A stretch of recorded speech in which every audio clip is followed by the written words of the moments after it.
আপনার জীবনের প্রথম ফরজ হচ্ছে পড়াশোনা করা।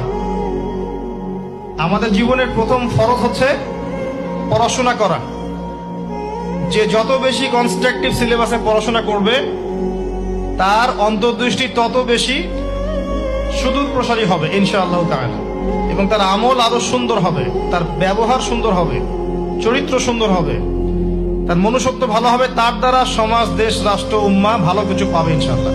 অশিক্ষিত মূর্খ জনগণকে দিয়ে রাষ্ট্রের কোনো কাজ নাই, আছে? তবে শিক্ষাটা হতে হবে এমন জ্ঞান, ইকরা বিসমি রাব্বিকাল্লাযী খালাক, পড়ুন আপনার সেই রবের নামে যিনি আপনাকে সৃষ্টি করেছেন।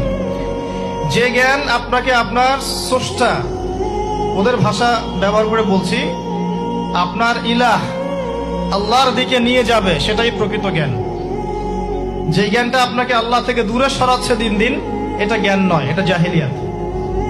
আমি কি বুঝাতে পারছি?